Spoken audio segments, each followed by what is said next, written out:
嗨，大家好，我是音响。今天我们的视频有一种金钱的味道，故事要从一间狭小肮脏的囚室讲起。1969年，法国贝尔皮尼昂市立监狱，潮湿阴暗的牢房里关押着一个年仅21岁、精明强干的美国小伙子。别看他年纪不大，做的勾当可是震惊世界，被全球通缉。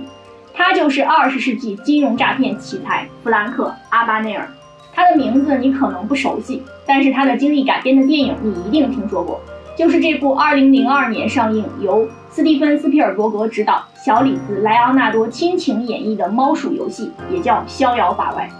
有意思的是，阿巴内尔本人呢，还在片中客串了一个角色，演的就是逮捕主角的那个法国警察。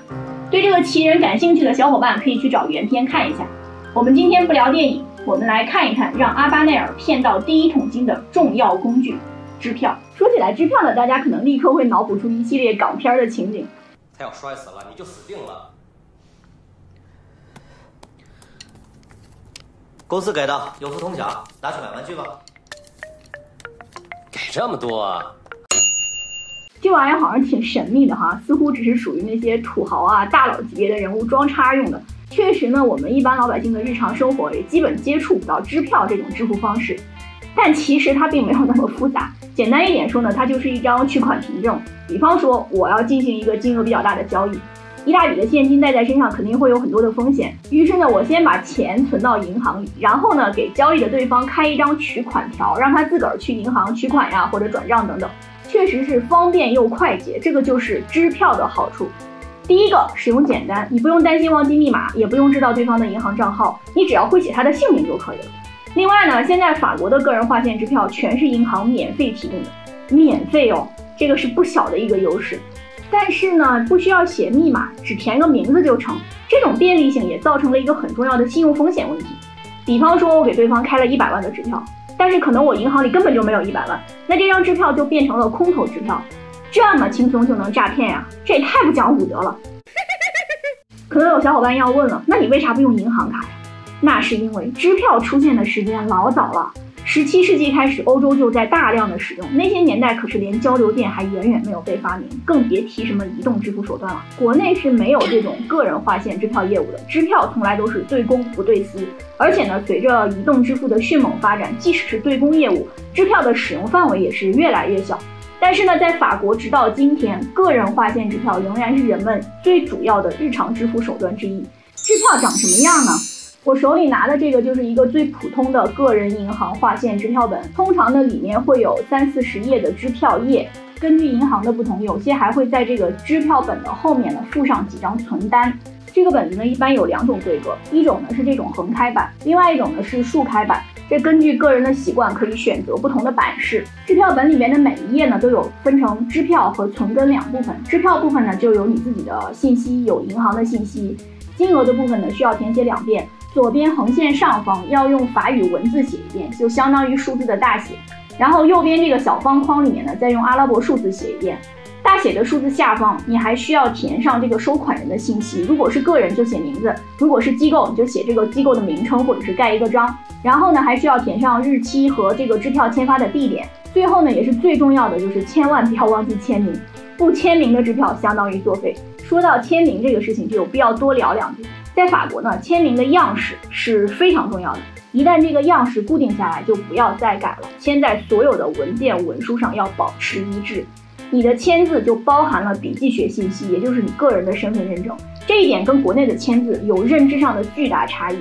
我们是觉得签自己的姓名就要写得规规矩矩、清清楚楚，身份认证的事情那得画押按指纹，当然了，今天还可以声纹呐、扫脸什么的。但是法国人就觉得你把名字写得那么规规矩矩的，那个不叫签字，那没有个性。要的不是看清楚你名字怎么写，而是要这个写法具有个人的特征，难以被模仿。所以提醒一下准备来法国工作和学习的小伙伴呢，要注意这一点，提前规划和固定好自己签名的格式。支票怎么用呢？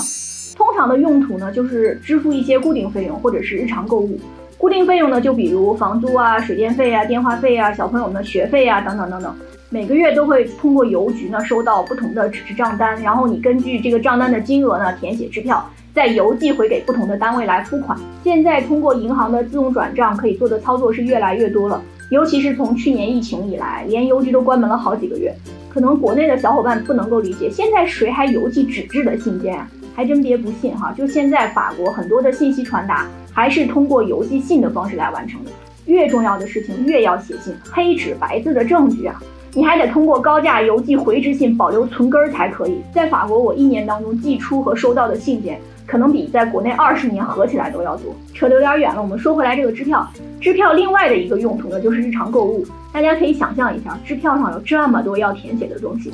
当你急匆匆地推着购物车在超市排队付钱的时候，最烦看见什么？对了，最烦就是看见前面的人拿出了支票本，那意味着你要多等好几分钟啊。Il manque 1 euro par chèque。怎么防范跳票？我们前面说过，支票的使用呢是建立在个人信用基础上的，没有强制的限定或者保障措施。印刷方面呢也没有什么防伪的措施。从签出支票到收票人去兑取，中间会有比较长的时间差，有可能会丢失，甚至出现恶意欺诈不能对付的跳票风险。现在呢，因为支票跳票的问题，法国很多小一点的超市呢都开始拒绝收支票了。信用缺失的问题呢，现在确实越来越严重。大一点的商超，像家乐福这种，购物金额超过100欧元，如果要付支票的话呢，起码需要2张以上的身份证来做背书。建议呢，对于个人，如果要进行一些二手交易等等，除非是你特别熟悉的朋友啊，尽量不要收支票。尤其是像买卖二手车呀这种大笔金额的交易，一定要求对方画账，或者是做一张银行支票。银行支票能开出来，至少说明他账户里确实有这么多钱，被银行冻结着，等着你去取，这种就不会有什么太大的问题。总之呢，就是千万不要傻傻的去收个人支票，风险还是比较大的。但是很神奇的一件事情就是，我们村的露天市场就摆摊的那些小商贩，他们竟然都收支票。法国这种早市长什么样？我们前面有一集去露天市场买菜的视频，如果有兴趣的小伙伴呢，可以去看一下。支票的未来，现在欧盟签发的支票当中，70%以上都是法国人用掉的。我不得不感叹，在智能手机普及、电商蒸蒸日上的年代，只有固执的法国人还在任性地保留着古老的纸质支票。但是呢，因为欺诈风险的问题呢，支票确实使用的人越来越少，尤其是年轻人更加倾向于直接转账。从2010年以来，法国支票的签发数量已经减少了15亿张，总支付金额呢，从2010年的31亿欧元下降到了2017年的19亿欧元。最近2年的下降幅度更大。人们减少使用支票呢，其实银行是偷着乐的，因为这项免费给客户提供的服务呢，成本实在是太高了。支票部的制作、发送、收集、加工、结算等等等等，都是要花钱的呀。各大银行每年用在整理复核支票上的开支不低于20亿欧元。实属那种赔了本都不赚吆喝的活，甚至于现在的政府机构和各大商业公司也觉得收支票真的是个麻烦事儿。且不说那种被跳票的风险，仅仅是整理、核实、兑现等等财务工作就需要大量的人工来完成。如果大家都能用电子方式结算，绝对可以节省一大笔开支。从去年开始的新冠疫情，逼着保守的法国人不得不越来越多地接受了电子支付方式。再一再二的封国禁足，门都不能出了，只能网上购物了。有数据显示，法国人的网购金额比新冠前是足足增长了1倍以上。万恶的疫情竟然不小心成了法国电商进步的强大推手。当然，相对于中国9亿多恨不得把吃喝拉撒、学习玩乐各种事情都搬到手机上来解决的移动互联网用户，动辄1年10万亿软妹币的网购金额，超过76%的电子支付方式，法国的电商水平实在让人捉急得直薅头发。大多数法国人的网购还执着于在 PC 端拿着银行卡戳戳点点，习惯于下单以后2礼拜还收不到包裹的冗长拖沓。我有不少在中国生活过一段时间的法国朋友，不止一次的跟我说，从上海飞回巴黎就感觉一夜回到中世纪。法国虽然还处于电商发展的初级阶段，但是有一点是毫无疑问的，电子支付手段一定会飞速的发展。支票这个老古董还可以在法国人民的钱包里躺多久呢？10年还是20年很难说，但是在未来支票退出历史舞台似乎是不可避免的。话说我手上这本支票本可是2000年欧元改革之前法国法郎结算的支票本，我要把它留作纪念，说不定哪天还能进博物馆呢。好了，我们今天就聊到这里，不要忘记星星圈圈弹幕哦，我们下期再见，拜拜。这玩意儿好像挺神秘的哈，似乎只属于那些土牢